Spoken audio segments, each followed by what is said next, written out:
Okay, Chairman, the meeting's now live. May begin. Thank you. Good morning and welcome to East Devon District Council's Virtual Licensing and Enforcement Committee meeting on the 18th of November 2020. I'm your Chair, Councillor Joe Wibley, and I'd like to also welcome anyone watching the meeting via live streaming. All participants here today are taking part remotely, and as well as being live streamed, the meeting is being recorded, so please bear this in mind throughout, and may I remind you to be careful with your language. May I also remind members that the Code of Conduct applies throughout this meeting. We also reserve the right to remove and disconnect any participant who's disrupting the meeting by whatever means. Please turn any telephone devices off or to silent. As this Licensing and Enforcement Committee meeting is dependent on internet connection and power supply, in the event of a break in the internet connection or power cut, please bear with us as we try to reconnect. After 15 minutes, if we're not able to, we'll consider the meeting adjourned and we'll reconvene at a later date, and you can find details of this on the Council's website. Please make sure all microphones are muted when you're not speaking to avoid any background noise levels. Please keep points short and do not repeat points that have already been made, and do not interrupt. If you wish to comment, please raise your electronic blue hand and wait to be called. All councillors have been sent an agenda for today's meeting. Any members of the public who want to view that agenda can do so by visiting the council's website at www.eastdevon.gov.uk. So we'll now start the meeting by doing a roll call of committee members here present. Can you unmute your microphone, and when you hear your name, please confirm by saying present. When you confirm you're present, please mute your microphone again. Alicia. Okay, so Councillor Wibley. I am present. Councillor Bloxham. Present. Councillor Cahill. Nope. Councillor Chapman. Present. Councillor Dent. Present. Councillor Gazzard. Present. Councillor Hookway. Councillor Jarvis. Present. Councillor Jeffrey. Councillor Pepper. Councillor Pratt. Councillor Taylor. Present. Councillor Wright. Present. And Councillor Woodward. Present. Okay, thank you. We are quorate today then, Chair.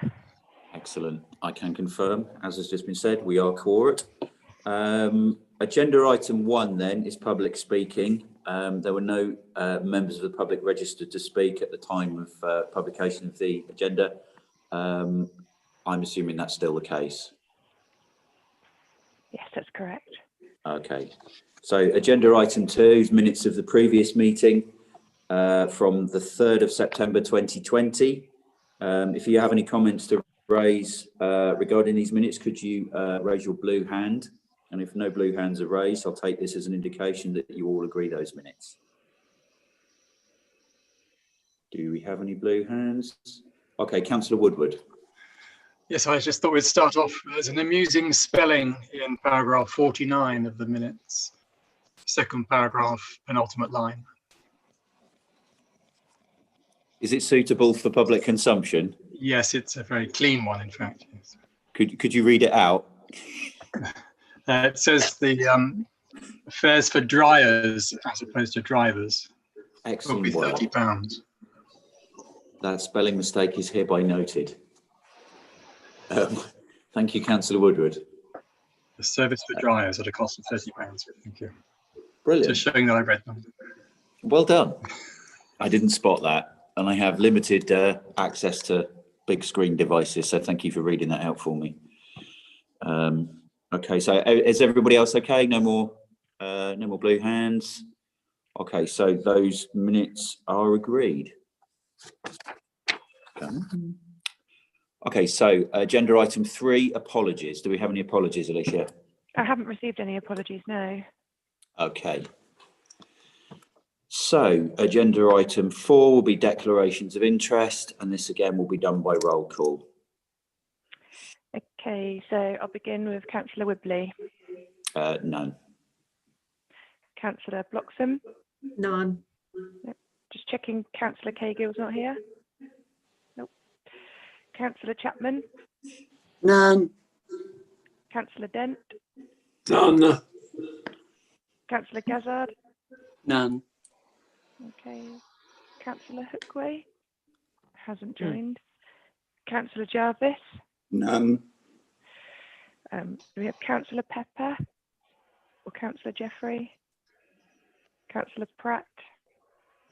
So next is Councillor Taylor. None. Councillor Wright. None. Councillor Woodward. None. Okay, thank you. Okay, thank you very much. So agenda item 5 is matters of urgency. And again, there are none listed. None have arrived since. Agenda item 6 is confidential and exempt items, and there are no confidential or exempt items which officers recommend should be dealt with in this way. So matters for decision. Agenda item 7 is our licensing officer, Steve Saunders' quarterly update, which he will now present to you. Thank you very much, Steve. Yes, good morning, Chair, and good morning, members. Good to meet with everybody today. We have quite a number of policies to sort of sign off, conclude, and go through. So, to commence with point 7, the quarterly update. It is the work of the licensing service over the last quarter. It doesn't provide a recommendation for any decisions today, but it gives a flavour of what the staff and the team have been involved in, and of course the challenges that our licence holders are currently experiencing in the way of notably the taxi and private hire industry, and also the hospitality industry. So rather than go through that document verbatim and pick out any key aspects, I would leave it for the members today to consider any points they wish to raise or ask questions on, and as officers we will respond accordingly. Thank you. Thank you very much, Steve. Do we have any questions? So Councillor Gazzard. Thank you, Chair. Yes, good morning all. It's under number 3, 1.4, the figures for taxi members. Is it possible, Steve, if you can't do it today, maybe you can let us know some other time. Within those figures, can you identify how many disabled vehicles we have for wheelchairs throughout East Devon and where they might be? Thank you. Yes, that's definitely something we can provide. We do have a page on our website to support the public, but certainly I'll bring that back. It is a specific page on our website, and I do know that, yes. Thank you. Thank you, Councillor Gazzard. Do we have any more questions regarding the quarterly update? Okay. If I may, at this point, Steve, I have a question. It's something that I know we've discussed before, and it relates to taxi drivers and the current COVID crisis, and the fact that they don't seem to fit into any of the categories, because there's so many different ways that they're employed. They don't seem to fit into any of the categories for help and aid from the government in terms of grants. And it's something that we've discussed, and I'd like to know what the committee thinks about it, just as it now seems as good a time as any. If the committee were to write to lobby for a specific financial package of grants for taxi drivers, the details of who this would go to would be something that we would discuss, whether it would be local MPs or a Secretary of State. I just wanted to know what the committee, how the committee would feel if, as a group, we wrote to express our wish to support our taxi drivers, because having received, I'm sure you have as well, many questions, and what help can I get? And there doesn't appear to be an answer, and there don't appear to be any easy answers for them. So I just wondered if the committee would just say how they would feel about that. Councillor Wright. Yeah, I think an approach as you described, Chair, would be appropriate. There's a taxi driver who lives not very far from me, and I speak to him when I'm out dog walking. He's often out and about, usually cleaning his car, and he says that his income has practically gone to zero. But he's one of those who's been a late evening taxi driver who's always relied on the hospitality trade for his main custom during the day. I think he plays golf. But of course, there are some taxi drivers who've got regular passengers taken to places like supermarkets who might not be affected. So I think there are some who will be vastly more affected than others. So I think it does need some measure of examination before we call for a blanket allocation of support, because I know some taxi drivers who have hardly been affected because they've got regular passengers who haven't got cars or who don't drive, who they take to and from the supermarkets, and they still seem to be functioning as usual. Yeah. Okay. Thanks for that. I mean, I think we are in one of these awkward positions where we're actually sort of fairly helpless, and it would merely be a letter, perhaps requesting support for taxi drivers generally, because it's not something that the council can fund, unfortunately. Councillor Gazzard. Thank you, Chair. Yeah, I would concur with what Councillor Tom Wright has said, Chair. I don't think it would do any harm whatsoever to write to our MPs and to, I think you said, Secretary of State. But as Councillor Wright said, we need to be careful how we, compose the letter, because obviously there are some taxi drivers that are still working anyway. So rather than asking for a blank, across the board grant, whether we could identify that in the letter, but I think it would be a prudent and a good idea to do. Okay, that point's noted. And we'll have a discussion with Steve about that. Councillor Jarvis. Morning, sir. I'm fully support this. I'm taking into account what the other two councillors have said, Chair, but it's obviously, you pointed out, it's not something that we are rather helpless with it. But if we look later on in our agenda at the decrease in our taxi trade over the past few years, this just sends out a sign to them that, we're paying attention. Like you said, our hands are tied, but there are a lot of people out there who aren't in a situation that they're making money and they don't have secondary jobs either. Or they have health issues that allow them to continue to work, be drivers, but, they're being impacted. So, just a letter of support, I'm in favour of. Okay, thank you, Councillor Jarvis. Councillor Bloxham. Yeah, thank you. I support everything that everybody's already said, and I think it would send out a positive message to our taxi drivers to send some kind of letter, even noting that some may be better off than others, but I think it would be a good thing to do. Okay, thank you. I just feel like at this point we've done nothing because we can do nothing. It just shows that we are aware there's a problem, and if we could help, we would, I guess. Councillor Chapman. Good morning. Thank you, Chair. Good morning. Yes, now we've got different groups of taxi drivers, haven't we? We've got the private hire, we've got the independents, and ones that work for small companies. I don't know if Steve has spoken to, say, AJ's and Exmouth and the other small companies that have drivers, how they are coping. Are they the ones that are working, or is it the private hire ones, or is it the independent ones? And I agree, yes, we need to find some way of helping, but we need to find out which group are really suffering the worst, I think. That's a good point. Steve, can you come back on that? Yes, certainly. And I'm conscious that Lucy's online as our lead taxi officer and takes quite a lot of conversations with them. I think it's fair to report it's across the trade. So the private hire operators, the industry that was previously taking people up to Heathrow, that was running people around the country, has kind of stopped. Their trade fell through the floor during the first lockdown, and it hasn't really recovered. But also, as Councillor Chapman says, the companies and the independents that will perhaps work off the ranks in the towns, off of Exmouth Strand, they've reported earnings are massively down. We spoke to one driver during the renewals. I think he'd earned £3 in a day.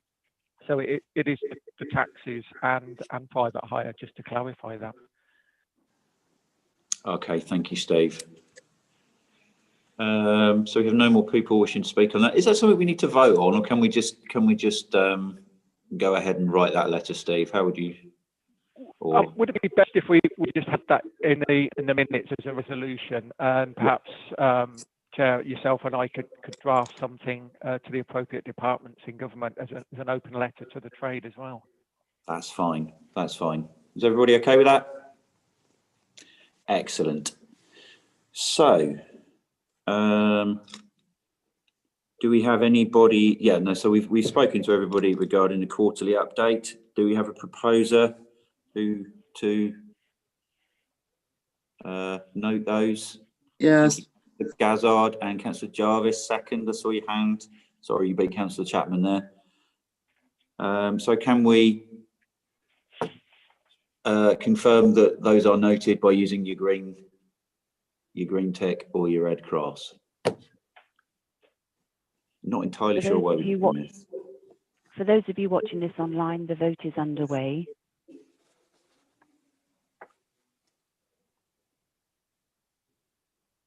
And the vote is 9, Chairman. So the vote has been carried. Thank you. So they are noted. So agenda item 8. Sorry. Can I just interrupt a second? I've just had apologies from Councillor Pratt come through. Just so that it's recorded. Okay. We miss you, Councillor Pratt. Thank you for sending your apologies. Okay, so agenda item 8, the taxi policy. And again, we will receive a report from Steve Saunders. Thank you, Steve. Yes, thank you, Chair. This is first had its mention on the last meeting, as members will recall, and it's the Department of Transport now pretty much, I think the word dictate is quite strong, but directing licensing authorities and councils to adopt more robust measures for the taxi and private hire industry. So officers reported last time round about where we stand as a council, and we come out, I think, generally very well with our own existing policy. It's due for review in 2022, and we know that we can't sort of rest on our laurels. We've actually, keep moving forward with that policy, but it's robust. We've got really good checks and measures in there for assessing the fitness of our applicants and our licence holders. But what the Department of Transport is now proposing is that all licensing authorities should adopt more robust measures that are detailed in the report. And so the recommendations that officers are putting forward today are that there are some quick changes we do need to make under recommendation A. So they're short-term measures such as bringing up to date the category of write-offs that we know that we had a subcommittee on, changing slightly the frequency of disclosure and barring checks, and just some cosmetic changes in the introduction to our policy to say that we do acknowledge the new standards, and we'll move forward as we discussed at the last time. The proposal that really is for consideration today is recommendation B on page 13, and that is to move forward with a really measured approach to this as members and officers. So as you'll have seen in the report, there are some really challenging pieces of work for the council, but also for the trade.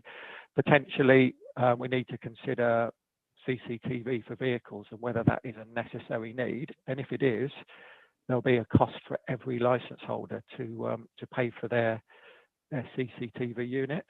We're looking at online virtual safeguarding sessions because that's a requirement. We've already have it in our policy. However, it's how we deliver that and do it at a cost-effective way in the future.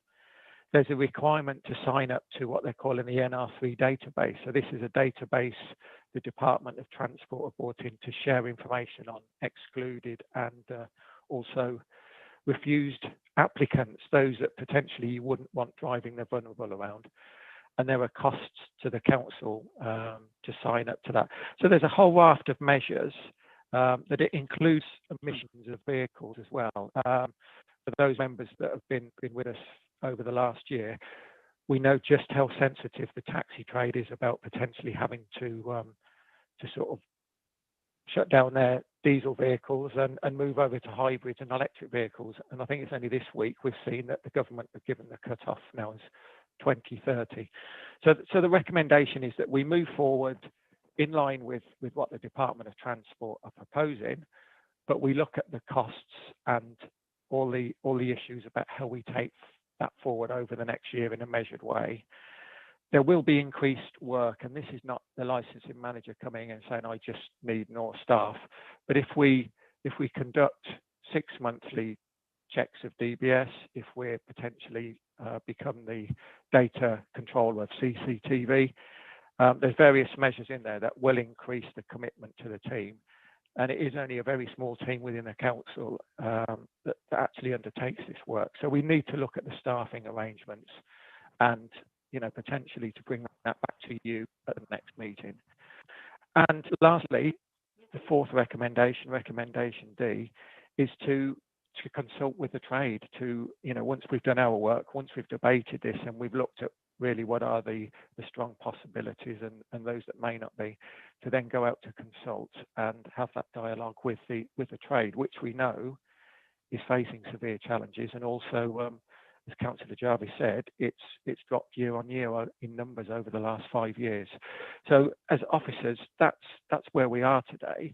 You'll see in Appendix C the very short-term immediate changes that we feel are appropriate.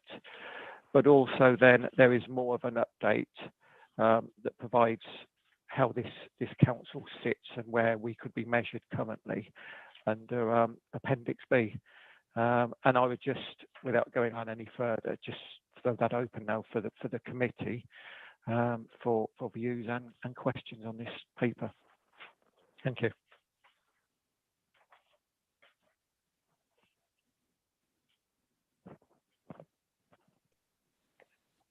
You're muted, Joe. It makes a change. Apologies for that. Thank you very much, Steve, for that. Again, it's going to be another onerous piece of work for you. Councillor Wright. Thank you, Chair.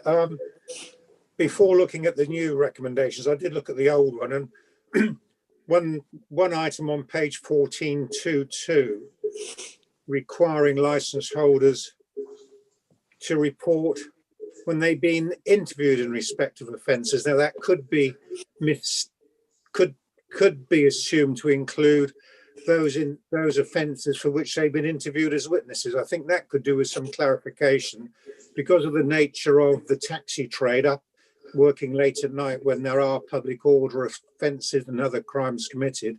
I know very often they are interviewed as witnesses, but we do not, I presume we do not require them to report that. So I think that 2.2 could need that clarification, except as witnesses, because I know sometimes they do witness many things that they're interviewed about.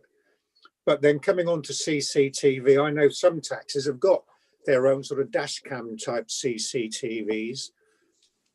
And where the cost comes in, it's not in buying a camera. I think they're not very expensive at all to buy a camera. But where the cost comes in is a bureaucratic weight that's then put on in respect of management of data. So the main cost would be to whoever is responsible for managing the data and data protection which I think Steve suggested would be us, whereas the cost to a taxi, removable cameras that they can just clip on their dashboard when they go out to working is not that expensive. It's the data protection bit which is expensive, and that could again involve quite a big increase in what we charge for licenses, which could then have a very detrimental effect on the viability of many of those businesses. Thank you, Councillor Wright. I think, Steve, we spoke yesterday when we spoke about this previously.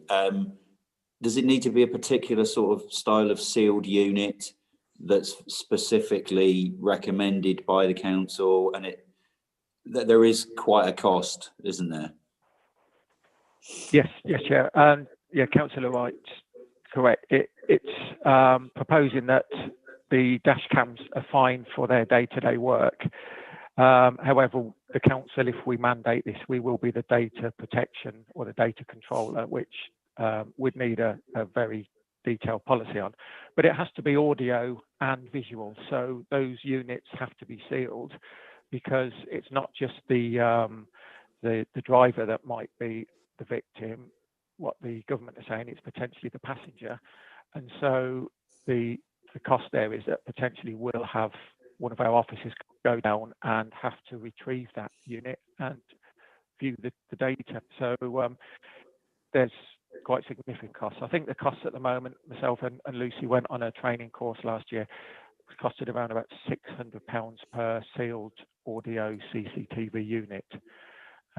So we need to look at whether there is effectively a need, as opposed to somewhere, along the lines of Liverpool and the major cities where it's they'd probably have a team dealing with that side of things. Just on the interviews, I also take the note on that. Yes, the interviews are the ones that we really need to know where there's been an allegation or the taxi driver has something lodged at them. We've got a policy in relation to that, but we do need to sort of work through and make sure that it's very accurate. So yes, I hope that clarifies. Thank you very much, Steve. Councillor Gazzard. Thank you, Chair. Once again, I find myself agreeing with Councillor Tom Wright. He's absolutely right. On the CCTV, obviously you would need a dedicated officer to be in control of that.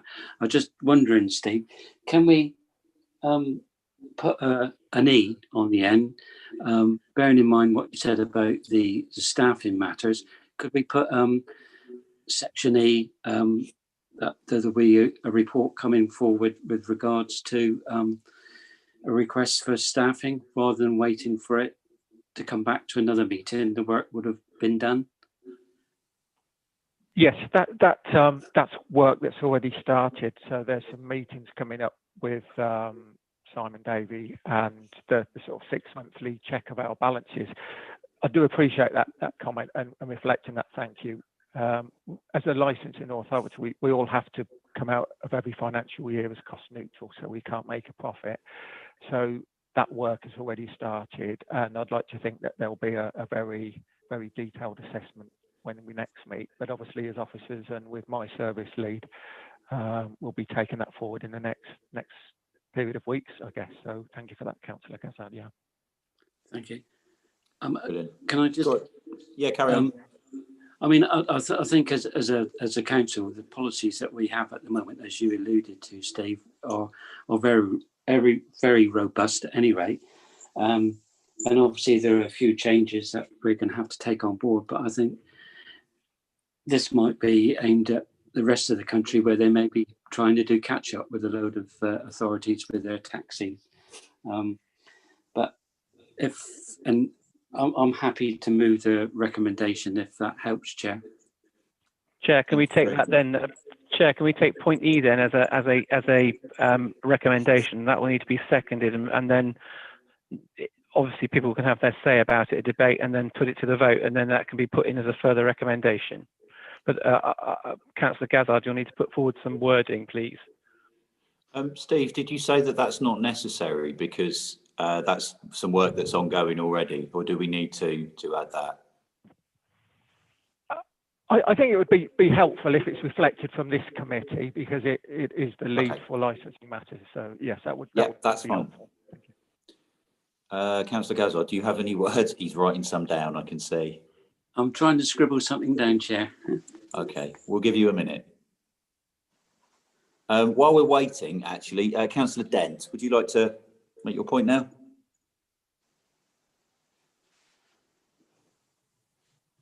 You're muted. Alan. Muted, sorry, unmute. Yeah, my concern is different. It's about the DBS checks, because I totally agree that the DBS check is only valuable at the moment it is issued. The moment after that is useless. And the fact that the suggestion is now to have every 6 months makes a lot of sense. The question I've got is just how much detailed work does that involve our officers in following up and ensuring that taxi drivers are compliant and following up themselves? That's a good point. Steve? Yes, it's twofold. So the work will be, we've revised it over the last 6 to 8 months. We're doing it virtually. So instead of coming in to do the check, the drivers and the companies can provide the documents and do the check online. That's great. It's really efficient. However, it's when we do get a trace or something comes back. On occasions, there'll be some members that have been on a subcommittee where we've actually brought that matter to a subcommittee for review. And we basically have to check it against our convictions policy.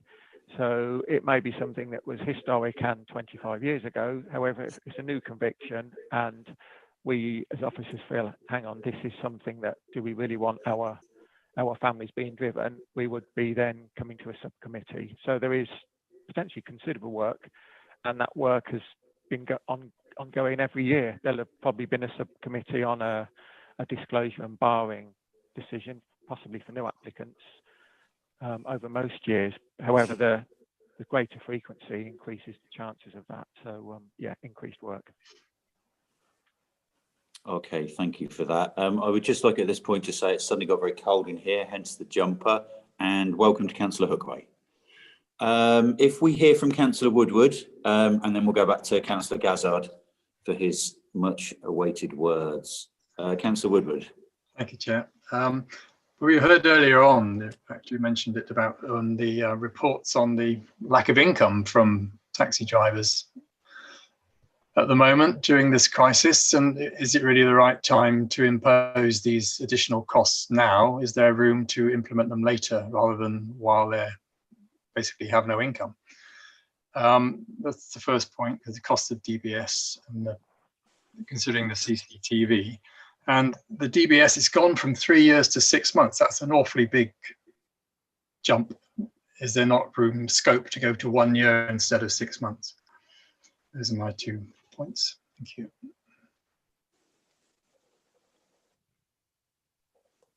Chair, if I can perhaps come at that point, these are national recommendations. So the approach that we would like to take, the detailed review under Part B would scope that out really. There hasn't been a suggestion in the new standards to go for a yearly check, but as a council, it would be a proposal we could consider and return to the Department of Transport. The situation is that potentially further down the line, the councils that aren't so robust are those that may have further challenges from the department, from the government. So I think the measured approach and actually considering those factors are very necessary. But it is noted, yeah, Councillor Woodward, that the fact that the trade has really struggled, this probably couldn't have come at the worst time. And across the country, it's not just this council, the trade has raised it with a national body, with a national private hire monthly magazine. So they're all factors that we need to tread carefully on.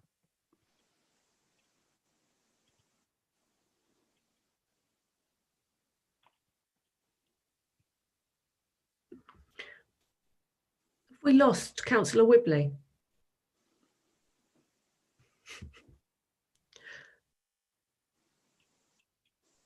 Okay, I'll step in. I can't see now.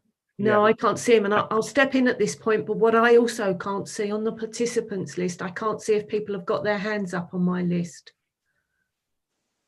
So I think that's Tom Wright and Councillor Gazzard. Thank you very much. Tom Wright? No, I had my hand up earlier. My point was answered. Thank you, Chair. Thank you. Councillor Gazzard? Likewise, Chair. Thank you. I think that's Councillor Whibley just about dropping back into us. So we'll just give him a second to see if he does appear. Joe, are you there? I am here. I will be with you in a second visually. I've just got to do something to make my camera work on here. I'm on a different device now. So if you would carry on for a moment, that would be marvellous. We've got Lucy Maxwell waiting to speak, one of our officers. Thank you very much for that. Sorry, apologies, I can't see those that are waiting to speak. So, Lucy Maxwell, would you like to go ahead? Yes, if I can just come back in on the cost side, it's actually, we're hoping not actually a cost that will knock on drivers due to the fact that they can actually use the DBS update service. So at the moment, drivers pay £67 every 3 years to supply the documents to us. They fill out an application online to apply for their DBS. We wait for the certificate to come back in. If there's any trace or conviction on the certificate, we then have to ask them to come in and see the certificate, or in the current times, email it into us. Actually, the Disclosure and Barring Service a few years back released the update service, where once you have a DBS certificate, you can actually register that with the service. You pay £13 per year, and that keeps your DBS up to date, and you can actually access that at any time. So as long as you're keeping it up to date and your fee has been paid each year, drivers can go in and have a look, or they can give us their permission at any time and we can actually see that. So to the drivers, it shouldn't actually be much hassle other than giving us permission every 6 months to see their certificate. So that's just the update service situation. Thanks. Thank you for the clarity. I see that Joe's back with us now. Joe, are you able to carry on? I am. Can you all hear me and see me okay? Yeah, thank you. Excellent. It looks like we have no more people wishing to speak on that. Have we heard Steve's marvellous words yet for the proposal for point E? Shall I give them to you now, Chair? That would be marvellous. Thank you. It's a bit rough, so I'm quite happy for it to be tweaked by members. I'll read it slowly because I can't send it over at the moment. A review be undertaken by licensing officers. A review to be undertaken by licensing officers on the increase in staffing numbers because of the extra workload involved with the recommendations, and report brought back to the licensing committee with any recommendations. Okay, how does that sound to you, Giles, first of all, I would imagine? I'm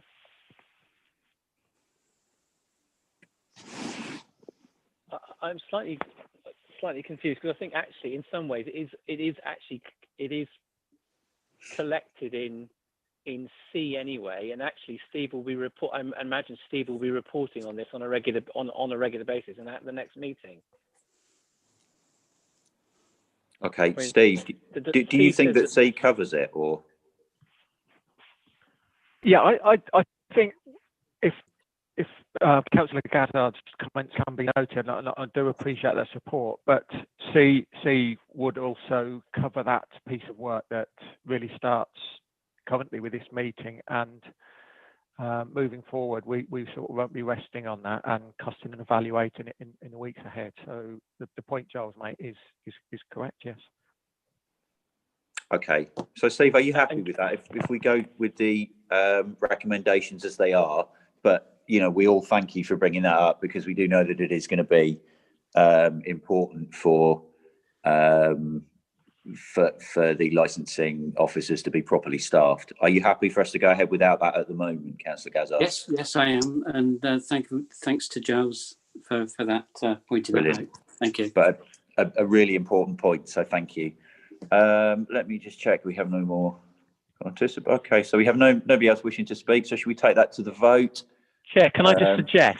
Chair, can I just suggest that actually, in a sense, there's a substantive piece of work here, which is the adoption of the key changes necessary at A, and further, there obviously is the undertaking of the full consultation with the trade, which is D. So we take A and D together, and then B and C is the detailed policy change.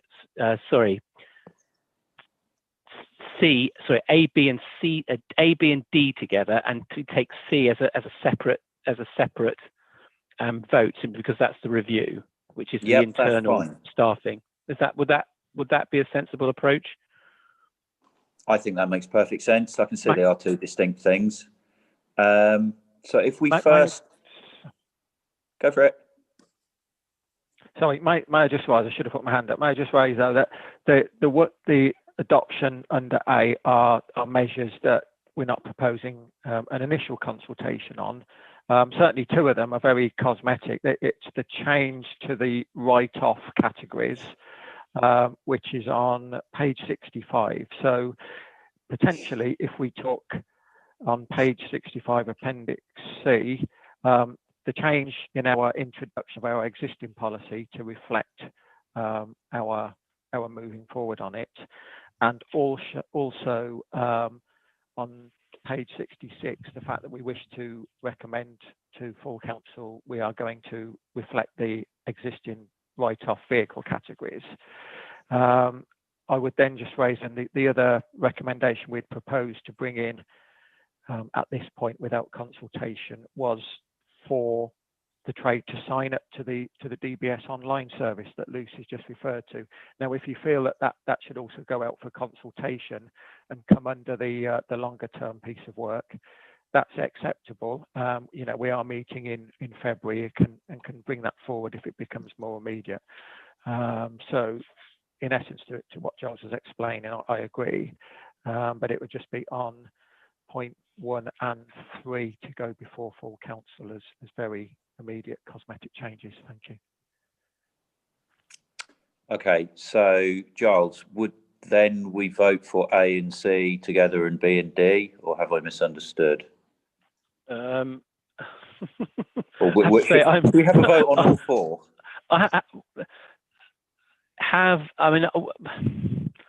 I'm slightly confused now because you're actually picking out various bits of the report that are actually more important than others, and they actually haven't been included in the recommendation. So, can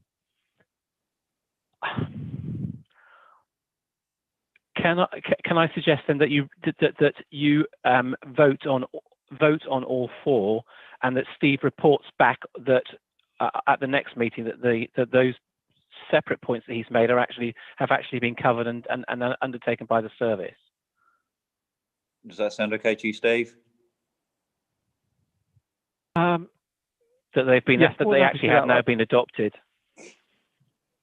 I think we need to, because it's a policy that has to go to full council, it would just be good to sign off the write-off categories, because we've just been through a subcommittee on issue where we know that we hadn't dated policy, and the cosmetic change of the introduction. If we did nothing more than recommend on those two, and then include, and I'm sorry, it's kind of splitting hairs, but then we include the other DBS matters in B, C, and D, I think that would dovetail quite nicely. Okay, so are you saying, Steve, then that we should do A separately and then B, C, and D together? Is that what you're trying to say?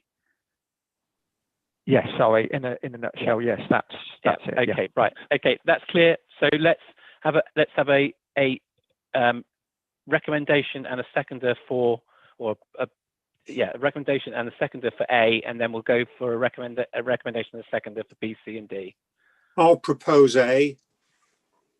Do we have a seconder? Brilliant. So we have a proposer and a seconder for.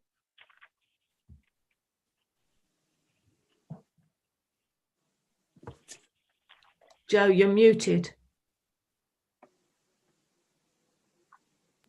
Apologies for that. I do not know how that happened.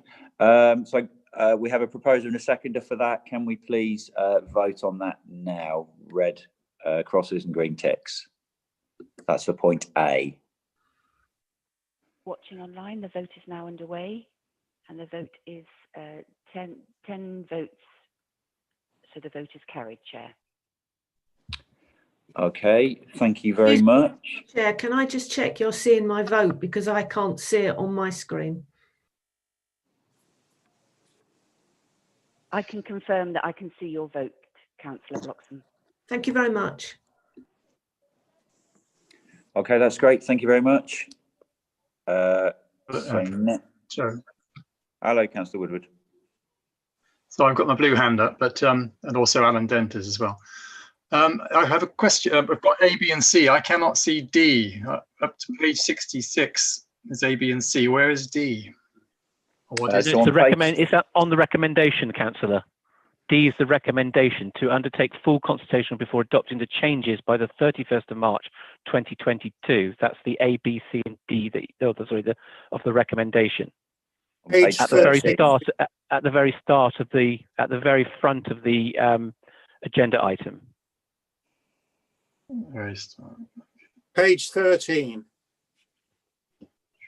Okay, yeah, righto. I see it. Thank you. Okay. Yeah, okay, so do we have Councillor Dent? Did you wish to speak? Sorry.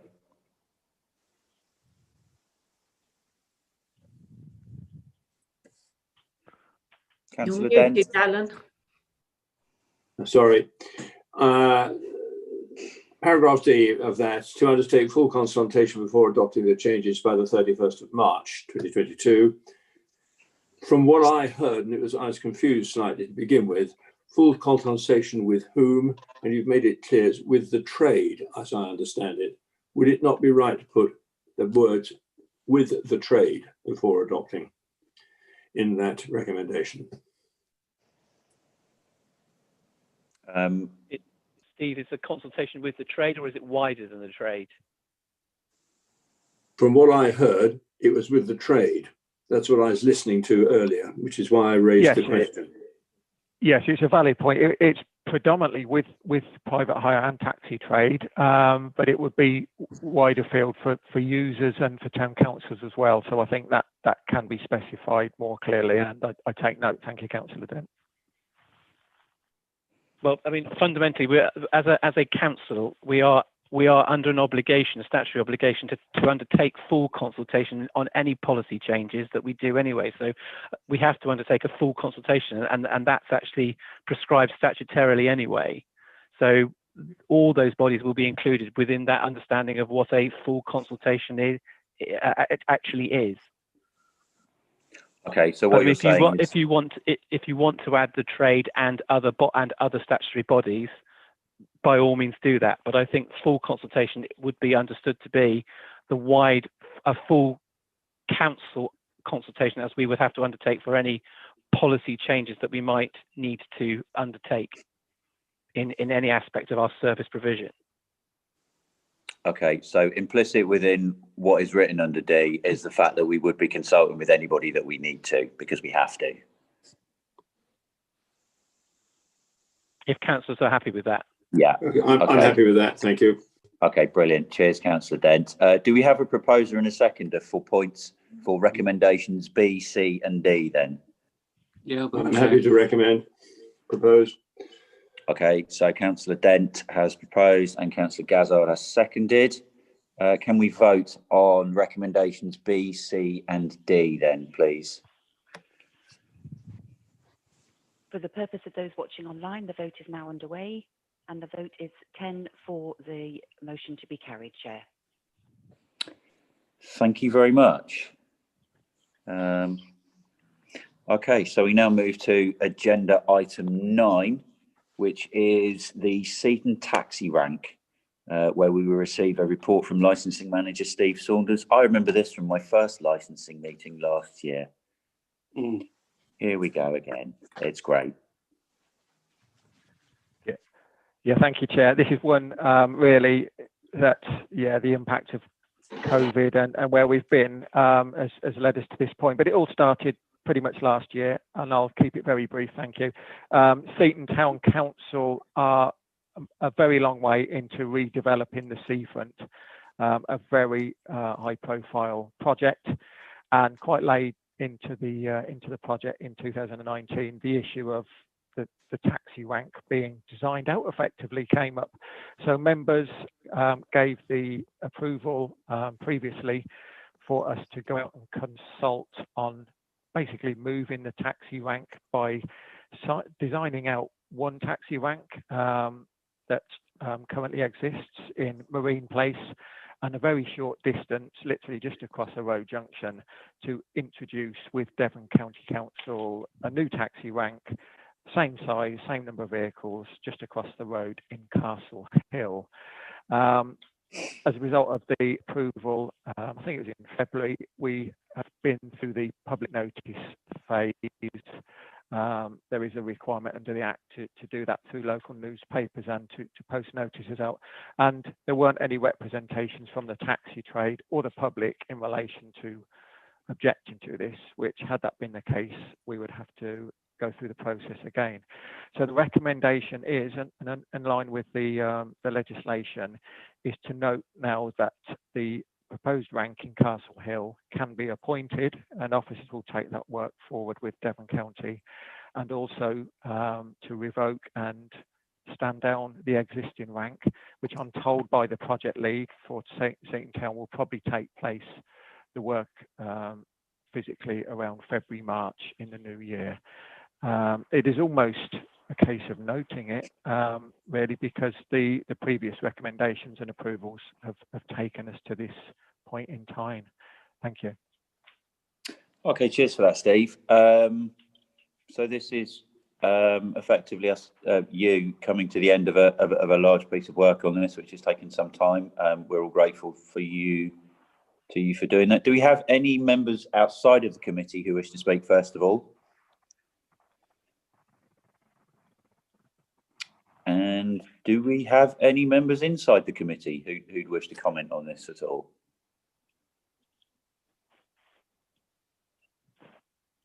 Okay, so we will need a proposer and a seconder to note these recommendations, if that's at all possible.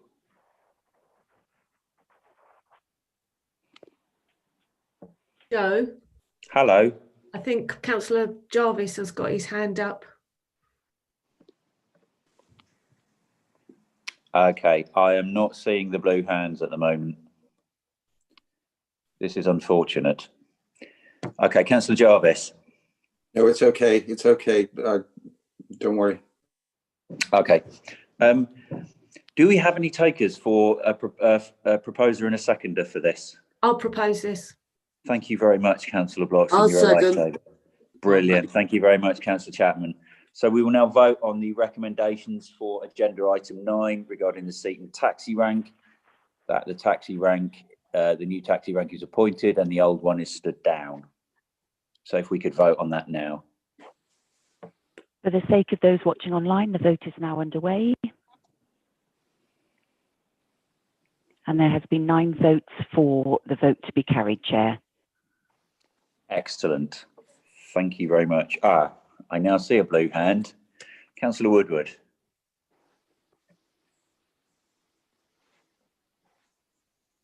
Sorry, my fault. It should be in a green hand, not a blue hand. Okay, fair enough. A green hand, crikey.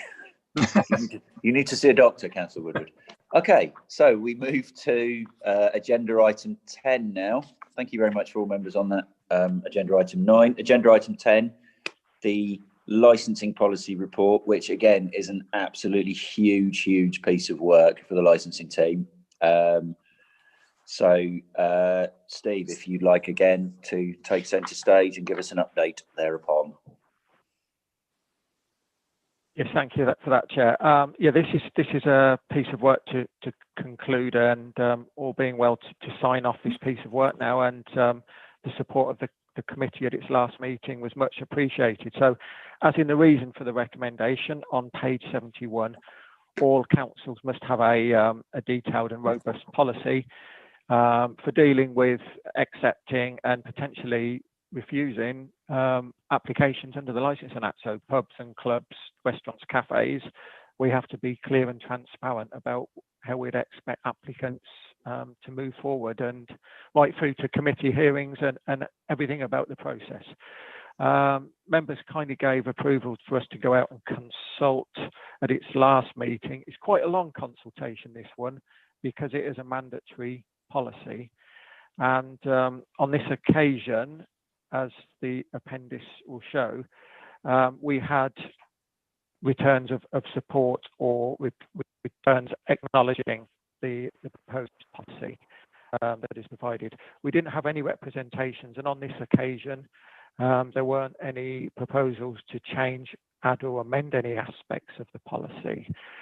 What the policy will do for us, and my colleague Leslie is also online today and at the meeting, is that the pool of conditions that we've listed from around 130, page 131 onwards, will massively support applicants and also officers really on the expectations and how we can refer applicants to what they should be considering when making a new application for any type of business, rather than the previous kind of contact and debate that applicants have had with the police, with fire service and with ourselves. So that is a real benefit in moving forward. Also, members will note, just before I finish this piece, that there were some discussions and some points raised which were really valid last time round that I have addressed under point 2 in response to the queries that were raised last time. So in essence, and just to summarise at the moment, the proposal now is to take this to full council to adopt the policy following its full consultation. And both Leslie, Lucy and myself would just welcome any questions or queries that we may have at this point. Thank you, Chair. Thank you very, very much. Again, I've said it before and I'll say it again, a huge piece of work, which sets us up for the next 5 years or so. So really, really well done to you and all of your team. And I'd like that to go on record. Do we have any questions at all from anybody outside of the committee, first of all? Do we have anybody from outside the committee? Oh, yeah. Yeah, but no questions therefrom. Do we have any questions from people within the committee or any comments? Okay. It would appear you've done a marvellous piece of work, which is, we do have a question from Tom Wright. Thank you very much, Councillor Wright. Yes, thank you, Chair. Looking through the chart on pages 87 and 88, there doesn't seem any reference there to if there's a decision to review a license, or am I misreading it, Steve? You know, if we want to review a license because of some allegations or some complaints, that doesn't seem to be listed in any of the boxes. Yes, it is. I've just seen it. Sorry. Yes, thank you. Yeah, I've just seen it, a third of the way down page 88. I had to reread it. Sorry. Not a problem at all, Councillor Wright. Councillor Bloxham. Yes, thank you. I just wanted to reiterate what a good piece of work has been done by our officers and to say thank you. And I think it does show as well by the fact that there wasn't too many representations or apologies, my landline is ringing. Somebody else will answer this. Really that there were no other representations from anybody else goes to show what a good report that this actually was, and therefore I'd like to propose that we go with the officer's recommendations. Thank you very much, Councillor Bloxham. Do I have a seconder for that proposal?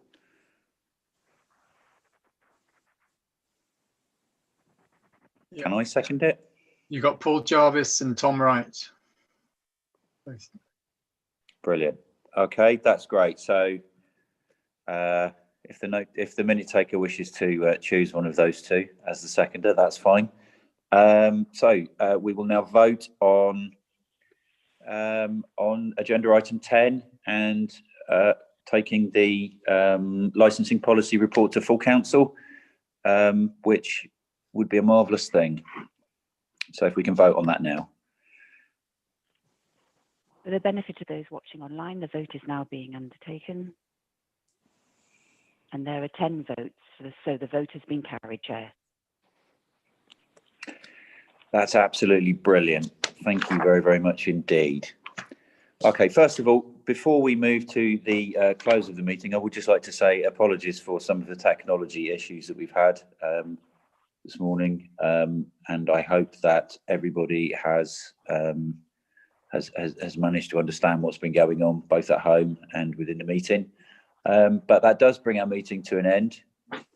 And I would like to thank everyone, including any members of the public watching online, for taking part.